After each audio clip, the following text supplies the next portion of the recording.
I've been in broadcasting 50 years, and I'm only 37. Don't do the math. For decades, Lupita Murillo has been covering the big stories across southern Arizona, but never without those signature heels. Hello, and this is my shoe sanctum here. The blingier, the better. These are my ruby red slippers. Dorothy never had them looking like this, that's for sure. She's not only hanging up her heels, but also taking a break from her other title as the baker of the infamous rum cakes. I've been baking them here in Tucson for 46 years, and people say, what's your recipe? Well, it's a secret. A fan favorite for many of her buds. When I mentioned that I was retiring, first thing that came out of their mouth, does that mean no more rum cakes? And I'm thinking, well, yeah, no more rum cakes. And a loss for our taste buds here at News 4 Tucson. Nothing is greater than what she can accomplish with a rum cake. I never realized how important rum cakes were until I started seeing the exclusive interviews that we were getting. While Lupita will clearly be missed, we're not sure we can say the same for her desk. It's a busy desk because I'm a busy person. I've worked with Lupita half of her career. And she's definitely one of a kind. She cracks me up because she's still all about paper and files. I'm gonna miss everything about Lupita. Lupita is irreplaceable. All right, off to catch the bad guys. Let's go. Lupita says it's been an amazing ride all these years and looks forward to her next adventure. I'm grateful that I get up every morning and that I am fortunate to have amazing friends and have an amazing career. I'm very grateful for that.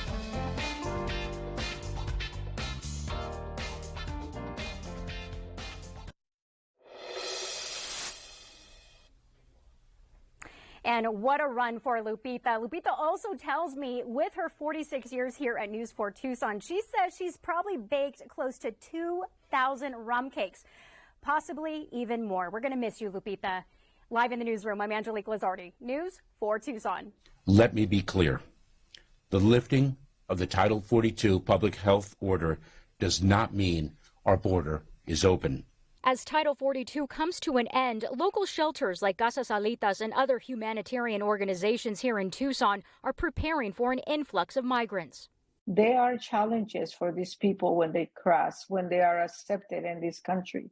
And one of the challenges is that they cannot get a work permit for 6 months to 1 year. We spoke with one-day laborer from Venezuela who is undocumented, facing that same challenge. We have to go out into the streets looking for work. Temporary work that would only last a few hours. The man who currently lives out of his car says every day he's taking a risk, but says it's worth it because it's all about achieving the American dream. ¿Por qué querías cruzar la frontera?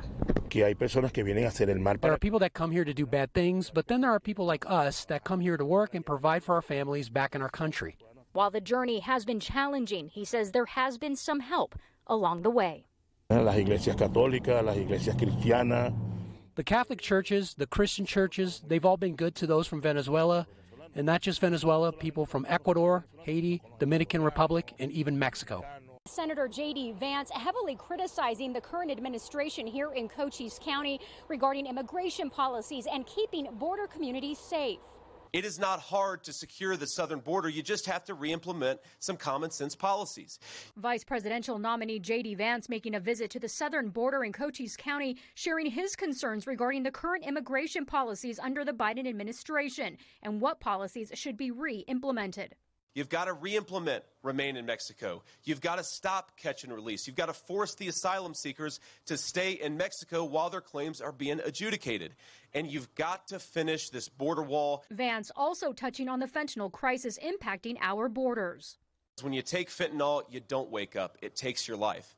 So there are a lot of kids out there who have been deprived of second chances with their moms and dads. I spoke with Cochise County Sheriff's officials who tell me years ago their border communities used to be safe, and now that's not the case. We have 1,500 smugglers coming into Cochise County every month to smuggle human beings. And the majority of those get involved in pursuits with law enforcement. That is the biggest crisis facing Cochise County.